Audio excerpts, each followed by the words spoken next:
Сәлем достар, бүгін мен сіздерге цезарь салатының жасалу жолын көрсетемін.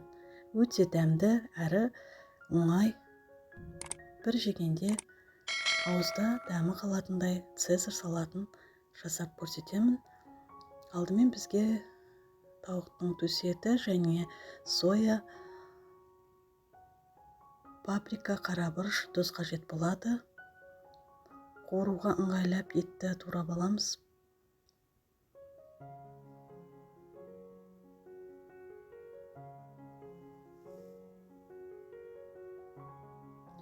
Көріп тұрғандай, қуыруға ыңғайлы етіп турап жатырмын.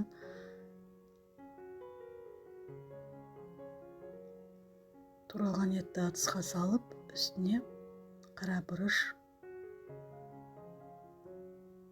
тұз және паприканы салып, бір ас қасық соядан құямын.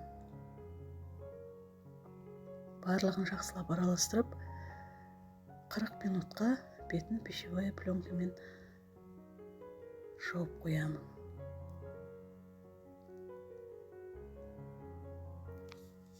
Маринадталам дегенше, уақытты тиімді пайдалану үшін біз әрмен қарай басқа қажетті заттарымызды дайындай береміз.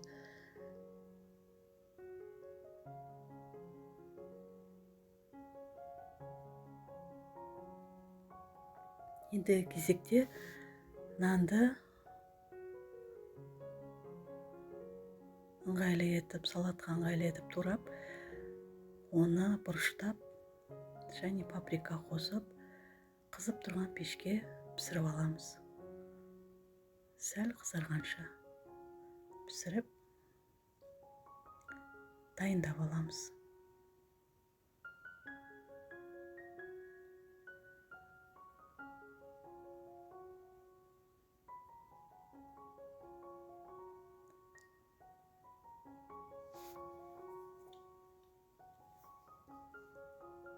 Енді дайын болған етімізді тапамызға май құйып, оны қыздырып, қызған майға қуырып аламыз.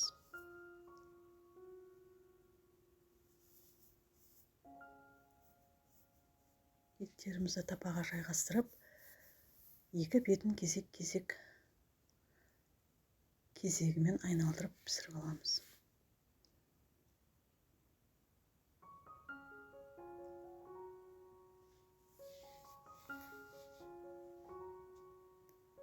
Осы цезарь салатына, осы тауық етінің маринадталған түрі өте дәм беріп тұрады.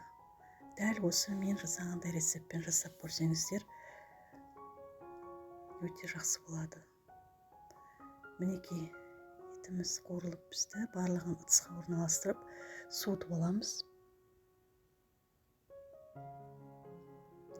Одан кейін помидорымызды, жұмыртқамызды турап аламыз. Салатымызға ыңғайлы етіп тураймыз. Одан кейін соусын дайындап алу үшін 2-3 чеснокты теркадан өткізіп, майонезге қосып араластырамыз. Менде лимон болмай қалды, сіздер үстіне лимонның шырынын құйсаңыздар өте керемет болады.